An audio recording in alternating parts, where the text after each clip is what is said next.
And coming up in this episode. When did I start thinking about becoming a doctor? I was around 9 years, 10 years old. Mm-hmm. It was during the time of the pandemic of HIV. In the 1999, 1998, I was looking at a series of deaths of my aunts, of people I knew. I just saw them becoming thin and disappearing. Actually, my dream was at that time to become an inventor of a drug which will cure HIV. Yeah. So which means if you don't pass the cutoff points, you cannot be admitted directly to the German university. You have in Germany something called numerus clausus. That means like this year I had this 1.1. The Germans have the other 1 to 6 points. So you have to have at least 1.1 to get admitted. So good job on that. Yeah. Because you passed that cutoff points to get... Yeah, that is what happened. So I went to Mainz, and that is where I visited a student colleague, and I had the chance to upgrade my grades and to get more to that 1.1, and that is how we were taken. Yeah, because I heard getting direct admission into the School of Medicine in Germany is not so easy. It's not so easy, yeah.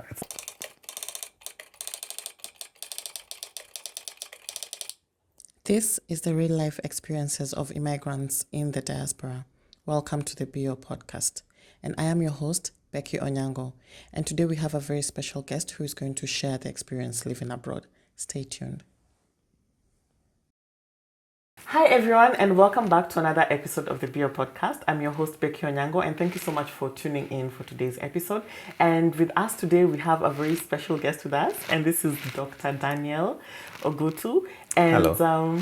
Thank you so much for joining us. You're welcome. Yeah. And he's just going to take us through his journey of moving all the way from Kenya to Germany, pursuing a degree in medicine, how he was able to just become a doctor in Germany, his experience here, as well as going into the entrepreneurship sector, and now on his way to open a big hospital in Kenya.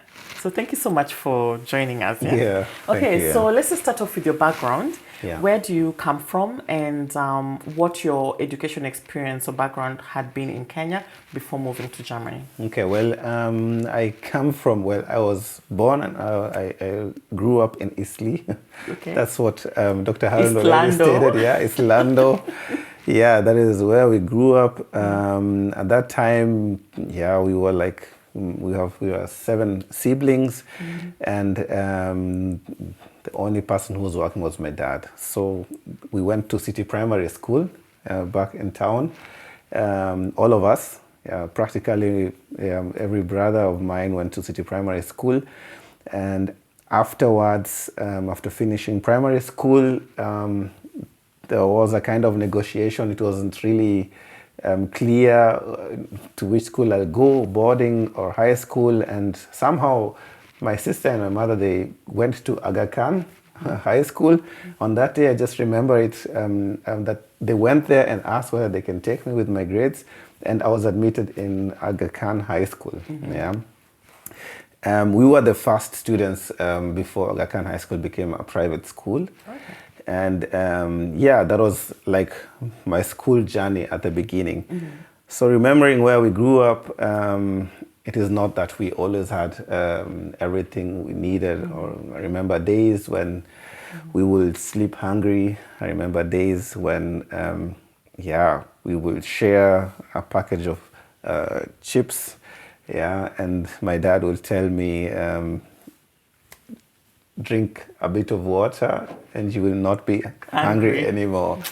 And those were tough days, like borrowing stuff from the kiosk because you're not able to pay for the stuff. And so growing up in this environment, growing thus in this dusty environment, that's what we used to call it because it was always dusty. I had the motivation of being well in school. My father was very keen in taking all of us into school and making sure we all have KCSE. That time it was KCSE. So he made sure, even with a small salary, that everyone has gone to school till the end. What happened is, for me, you asked the question, when did I start thinking about becoming a doctor or that stuff? I was around 9 years, 10 years old. It was during the time of the pandemic of HIV. In the 1999, 1998, I was looking at a series of deaths of my aunts, of people I knew. I just saw them becoming thin and disappearing. So I wondered, this cannot continue like that. We can't just leave people to die like that. And at that time, we didn't have drugs, ARV drugs or such things. And this was really devastating. And actually, my dream was at that time to become an inventor of a drug which will cure HIV. Yeah. And when I realized that there's something I can do for the society, and after I talked with my mom, who told me, you can become a doctor. It's a job where you'll always be needed, even when there's war or whatever happens, you can still work in that area and in that field. So from that day onwards, I knew biology, chemistry, physics. I have to do them and know them well. So I started studying more of the books, studying to just upgrade my grades. Before it didn't really matter to me what grades I had. But from that turning point, when I knew it's time for me, I know what I'm going to be. So I knew I have to concentrate on these subjects, and this is what I did actually. Okay. So from a very early age, by the fact that you are moved by the fact that at that time there was this pandemic going on. And you are really passionate about finding a solution, just a cure for it generally. Just a cure for it, yeah. So that's where you found your calling generally. And that is where I found my calling, actually. Yeah. So now, moving on to the fact that now you're in Aga Khan, you're putting so much focus on, the science subjects. Trying your level best to perform well in them. Then you graduated. And then now, after graduating, what were the options for you in terms of? What happened is when I went to Aga Khan High School, around that time, my father lost his job, and we were back to square one because he couldn't finance everything, and I was being chased from school over and over again. So there was a kind of deal my dad had with my brother, Timothy, who is already a neurosurgeon in Germany. And he went to Britain. And from Britain, he realized that you can do studies in Germany, and that for less cost. So he moved to Germany to do his studies. And when I was in Form 3, that is when he called me and said, hey, would you mind coming to Germany and join us? And so I got more motivated, and I realized, I have this chance to come out of Isili, to come out of the dust. And that motivated me to even study the more, even though I wasn't always in school due to the dues. So when I knew that, I said, okay, my first priority is to reach at least a B plane. So I was working on reaching between an A and a B plane. So you're working on the information that your brother told you, because you already had a set target. I had a set target. By the time you're finishing school, you're going to do medicine in Germany. I knew I'm going to Germany, but I still don't know I'm going to do medicine in Germany. At that time, it's for me I'm 17. I'm just a small boy. I don't really know what is happening. So I'm just dreaming and think, okay, that's a good idea. But I had the conflict because actually what I was aiming for was to study theology. There was a turnaround before I entered high school that I realized I also have the gift of speaking. And so I wanted to become a pastor at that time. So it was like a conflict. So what happened is, as soon as I finished Form 4, I went to a theological school and did my German course also together with it. So I was the whole day I was on the road. I was already in town, in Nairobi town, then going from there by foot to Goethe Institute, doing the language. And then, when it was time, I had the call from my brother, and he said, now you have to come. You finished B1. And I knew, okay, it's time to go. And it was 6 months after finishing KCSE that I had to leave the country. Wow. So it was a really quick process. What was happening is I wasn't aware of what is really happening. I wasn't aware I have to leave my friends, my family. I have to leave everything which I've built on at that time. So I really didn't have time to prepare. Yeah, and so it hit the month when I had to leave, and I was already at the embassy trying to apply for a visa in a different language, and yeah, struggling with the difficulties now. What is going to happen next, and how will the med school look like? So I imagined, we're in Europe. They will definitely speak English, so I really don't have to worry about anything. So I study everything in English. And when I reached Germany is when I realized, no, German. Everything is in German. So after you reached Germany, then did you decide on what you want to do at that particular point? Or how was the process? I reached Germany, I came to Germany actually only for the language course. And the language course, I had to repeat the language course because I had to do an intake exam for Studienkolleg.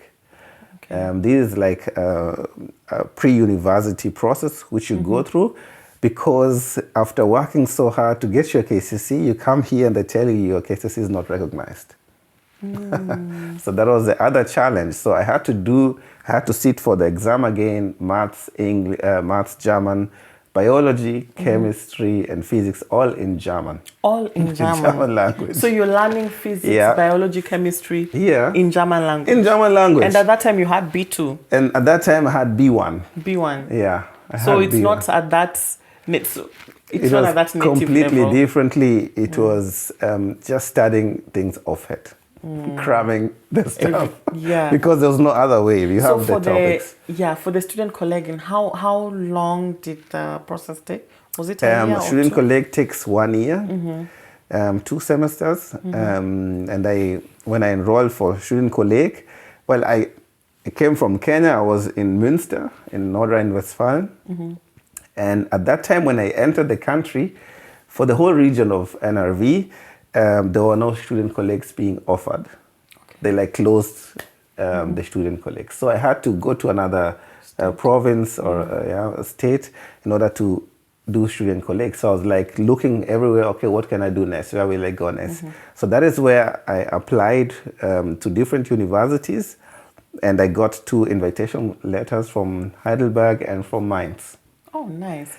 And just a quick question before we go on. That. I had these friends, German friends actually, that time when I was still living in Stuttgart, who were also doing medicine, but they were not doing medicine in Germany. They had to go and do medicine in one of these Eastern European countries. I think in Hungary. Romania or Hungary. Yeah, Hungary is the most popular place, and Romania. Yeah. So I was wondering why are... Because I think it was a very popular trend among the Germans not to do, at that particular point where I was by then anyway. Yeah. So I don't know about the whole situation. Germans who don't get admitted into med school, they will have to leave the country if they have enough money. You're talking about people paying thousands of euros in Hungary in order to study medicine so that they have the first exam. And then after doing the first exam, they have the option to come back to Germany and enroll in a university. So which means if you don't pass the if you don't cut off the cutoff points, you cannot be admitted directly to the German university. You have in Germany something called numerus clausus. That means this year I had this 1.1. The Germans have the 1 to 6 points. So you have to have at least 1.1 to get admitted. So good job on that. Yeah. Because you passed that cut-off points to you get... that is what happened. So I went to Mainz, and that is where I visited Studienkolleg, and I had the chance to upgrade my grades and to get more to that 1.1, and that is how we were taking it. Yeah, because I had getting direct admission into the School of Medicine in Germany is not so easy. It's not so easy. Yeah, it's not so easy. But so guys, we have a genius over here. No, I'm not.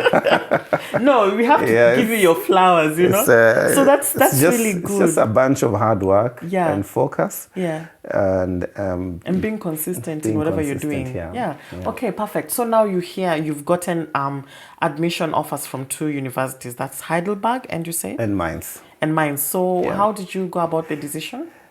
To be frank, I even don't remember why I decided mines. Yeah, but you went for mines. The reason, I went for mines because the date was much earlier. I think that was the reason. I didn't want to spend much Waste more time. yeah. So I decided, okay, I'm going to mines. So I remember even going by train to mines, only to sit for the exam and coming back to Munster. Wow.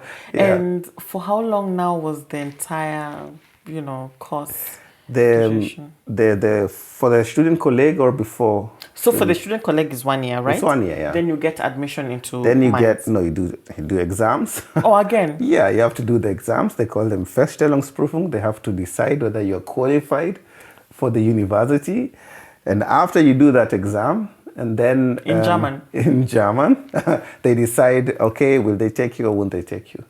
Yeah, so we were 5 of us who wanted to study medicine. Unfortunately, one of us didn't make it, but they used another route to get to medicine. To still come back to medicine. still come back. Wow. Okay, so you mean 5 of you African immigrants? No, I was the only African migrant at that time. Wow. So I had Arabs and other nations who were also Albanians and so Ausländer. Ausländer, okay. Foreigners with me. Yeah. So you did the exam, the entry exam to see if you're qualified to actually join the university. Yeah. Then you passed this exam. Then you pass the exam. Then now you join. After that, you have green lights. You join the university. Perfect. So I joined Mainz, the University of Mainz, Johannes Gutenberg. That's what they call it. It's a school of medicine, no? No, it's a university, a campus actually, with many different facilities.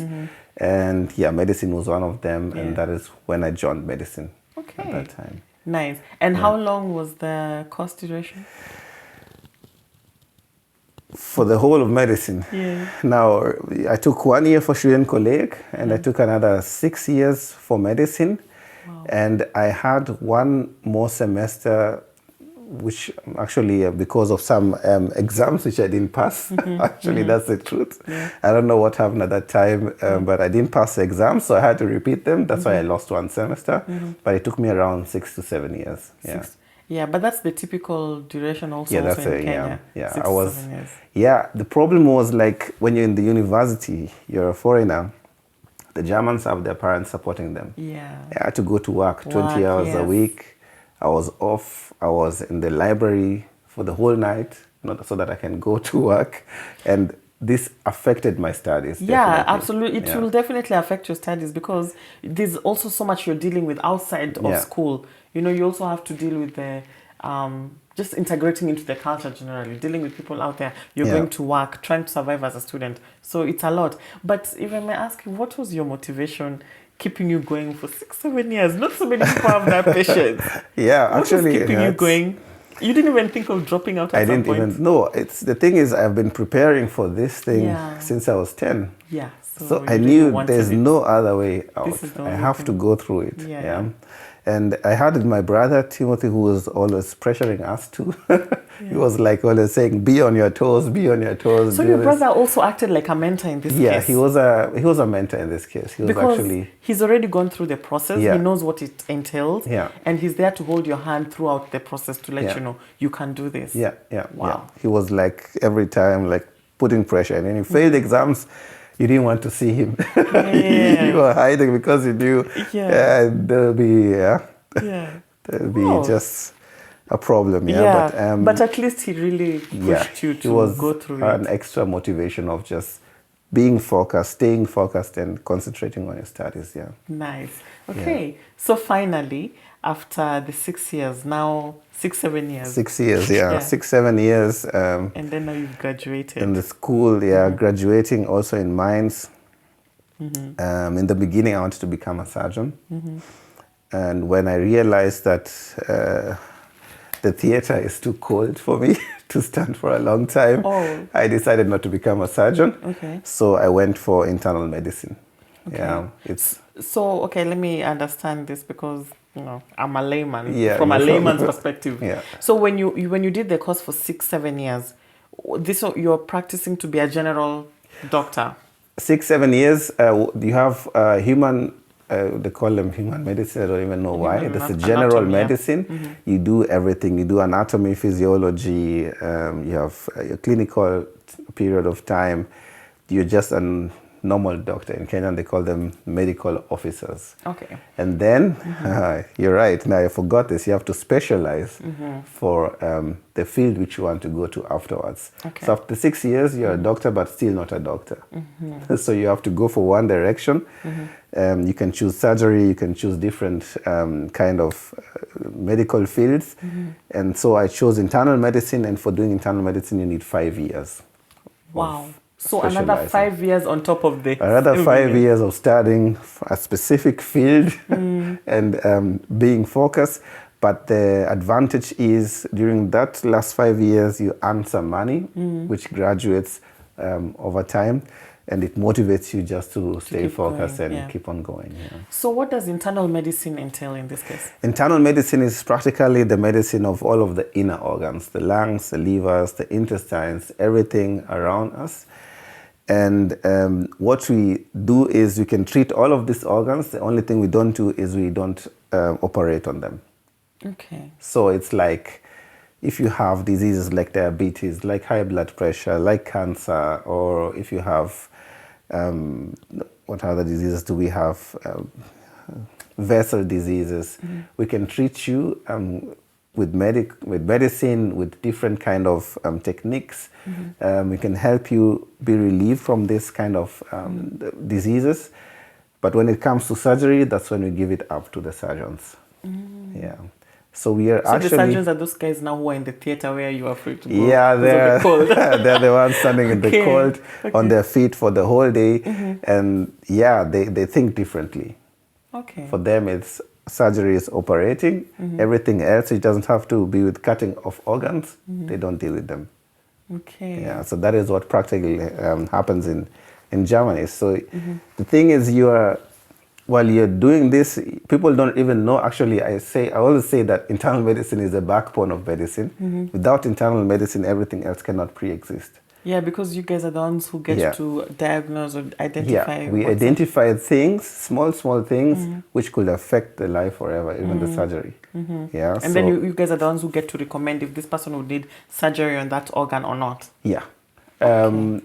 Most of the times, yeah, but in cooperation with the surgeon. With the surgeon, you talk to them. You have they call it interdisciplinary meetings where surgeons sit, and you have radiologists, and you have internal medical doctors, and you decide on which cases you have to give them up. But mostly the surgical cases are always clear, like a particular disease, okay, this one, they have to be operated on, and then you just give them over, by writing a letter to them. Yeah. Perfect. Yeah. So after the 5 years of specializing in internal medicine, now then you finally graduate as a doctor. You finally graduate as a doctor. Do you guys have like a graduation ceremony or no? Unfortunately not. That is what my cousin said the last time. It's only born. It is kind of discriminating, but it's only born which has such a ceremony. We don't have graduation ceremonies. But I still had my hat, which I bought. Very important. I celebrated with family, and that's actually it. Okay, perfect. Then, so after now finishing the 5 year, so now you go into practice, now full practice, Did you go straight into employment, or did you start up your own? Well, for the specialization, for the qualification of becoming a consultant, you have to go through different levels. You have, for internal medicine, I had to have a hospital or work in a hospital which has different kind of, even the internal medical field is divided into 5 or 6 groups. You have, now I'm going to say the names. You have gastroenterology, which practically deals with the intestines. And then you have the other sector is cardiology, the diseases of the heart, the pulmonology, the diseases of the lungs. And then you have oncology and hematology, which deals practically with the blood and cancers. And there's still one field, endocrinology and nephrology. They deal with the kidneys and glands. Different kind of glands and hormonal diseases, So you decided to go for... I had to pass through all of the fields. Oh, okay. So I was like, 1 year I was in the cardiological field, then in the gastroenterological, then in the pulmonological. You have like 3 years where you have to do all of these are mandatory, and then 2 for the rest. For the other 2 years, you can choose in which field you'll work in. Okay. Yeah. So what was happening is like the hospital which I chose to do my specialization in, my boss was a cardiologist and a gastroenterologist. This kind of combination doesn't exist practically. Yeah, because the intestine and the heart. Yeah. So he was like, after he finishes scanning your heart, he could go and do a gastroscopy. Yeah, it's like kind of crazy, but he had this both of the specializations with him. So I was lucky to do all of the 3 years at his hospital, and it got recognized because he was well for known. his time, he was well known. He was a major guy. So when I did this, I only had the other 2 years remaining. I decided to change the hospital to a bigger hospital to just see whether there's something I'm missing, whether there are new techniques which I haven't seen yet. And when I realized that it is the same way everywhere, I decided to leave the hospital and go for a practice.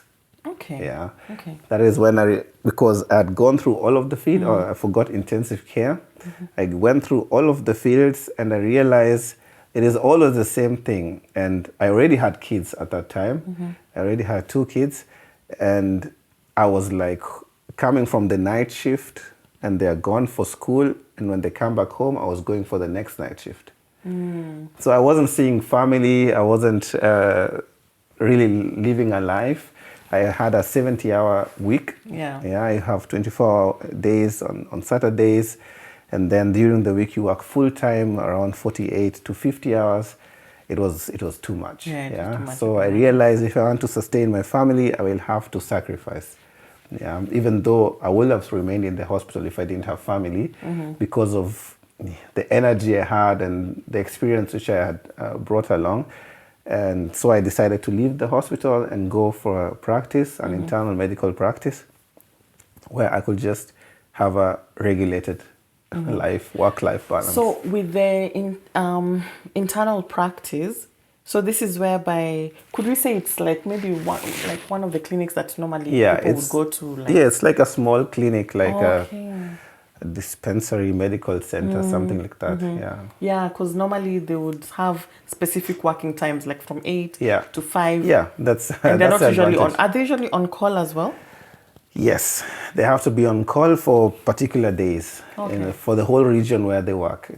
Okay. Yeah. So for one to be on working in a practice, do they also have to be simultaneously working in like a big hospital at some point? No, you can. So how are you on call and the practice is closed? You have in Germany you have different levels of systems. You have the emergency doctor who does acute emergency cases, and then you have what they call Bereitschaftsdienst. That's the service on call, where a family doctor or internal medical doctor, a general doctor, when the practice is closed, for example, from 6 p.m. on Monday until the next morning, you have another doctor who is on call. When they get a call from the patients, because of whatsoever, they have to go there, treat them, and then come back home. Okay. So that is what happens. So you have a 24-hour cycle, which is generally in Germany, in all of the places where you are, so that you always have a doctor whom you can talk to. Yeah. Yeah. In case of it makes sense. In case of emergency. Okay, cool. Yeah, so